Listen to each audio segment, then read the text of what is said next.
Hello everyone and welcome to another video. Now decades ago it was expected that increases in processor performance would come from higher clock speeds. I recently discovered an article on AnandTech titled The Future of Intel's Manufacturing Processes, which dates back to December 2000. I'll leave a link below because looking back on assumptions about the future from the future is always fascinating, but towards the end of the write-up are some facts from Intel.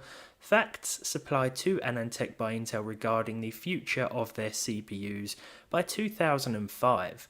One in particular stands out to me, which reads, and I quote, "The future processors will have 400 million or more transistors, will run at 10 GHz and operate at less than 1 volt. Today's Pentium 4 processor has 42 million transistors, runs at 1.5 GHz and operates at 1.7 volts.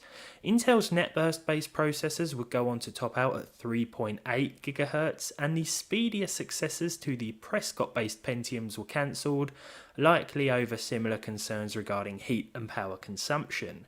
The focus then fully shifted to multi-core processors, with 4 or higher core count CPUs now being the standard for modern PC builds. While it may be a very long time before we do get 10 GHz processors, if that's ever the case at all, the experimental past paved the way for the present, and while the days of single cores are long gone, I couldn't help but wonder what it's like to use one core in 2022. The i3-12300 here is, at the moment, one of, if not the fastest quad-core CPU available, and if we disable all but one of the cores, it will not only wipe the floor with any natural single-core CPU that's ever been released, but it'll even outdo some older multi-core processors as well. Of course, PC games would have been designed and coded very differently if the world of computers was still one core based, but nonetheless I couldn't resist combining modern power with nostalgia, and I'm glad I did because the following results might surprise you. Realistically, you won't want to do this, it makes no sense, but it certainly was fun. The not so great news first of all. Despite the capabilities of Intel's modern Golden Cove cores, that doesn't change the fact that most of my games library crashed or didn't start altogether. Older titles like Skyrim, the original 2011 release, will run fine, as I'm sure is the case for most games of this age. At the moment we've got one core enabled and hyper-threading disabled. CSGO offered a surprising average frame rate when just a single core was enabled, though as expected the percentile lows suffered.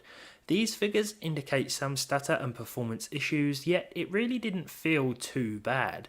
Quite a surprising result, honestly. That said, the real surprise came from Red Dead Redemption 2. This ran with at least 30 FPS on average, over 40 FPS in fact outside of busy towns or cities, with the same single core enabled and hyper-threading off. Venturing into Valentine absolutely decimated performance, as you might expect, but both this and the Counter-Strike result was better than expected. Next up, let me show you how things change with hyper-threading enabled. We're still using just one physical CPU core, but we are working with 2 threads or 2 logical processors here. Hyper-threading was first introduced with single-core Xeons and Pentium 4s back in 2002. This time around, CSGO runs much better and doesn't really exhibit any noticeable or at least impactful frame dips. It feels fine to play for the most part with a 1% low that stays over 60 FPS. The average is over 120. Red Dead Redemption 2 is transformed thanks to hyper-threading as well. Here it is running on just one physical core at over 60 FPS with Digital Foundry's Xbox One X equivalent settings, minus the 4K resolution of course. Just like before, performance will drop when venturing into towns, but it doesn't suddenly become unplayable by any means. It dips below 30, sure, but at no point did I think, I can't play it like this.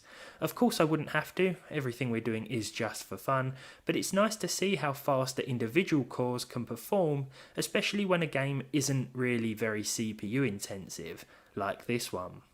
Far Cry 6? No. Just like the Celeron G6900, which uses 2 physical cores, 1 physical core and 2 logical ones, will not run this game very well. That's all there is to say.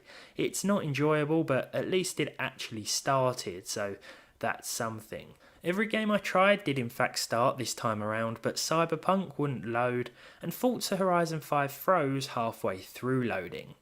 God of War ran at almost 30 FPS with one core and two threads, though it actually became pretty funny to play because certain textures didn't load and some enemies didn't spawn. At one point I was fighting this, I can't even tell you what it is because it never loaded properly, but we still got all the combat and kill animations, and the game looked as though it had been tweaked to run on low-end hardware, almost as if Low Spec Gamer had tried getting it to run on a GPD Win or something. There's missing textures and missing things everywhere. Fortnite gave us a decent average, but the 1.1% lows were non-existent. There were freezes, frame dips and stutters. It was just like running the game on a modern Celeron. I should also mention that navigating and using Windows 10 felt fine, even with just one core enabled, with the occasional hitch or freeze in unexpected situations like typing too fast in Notepad.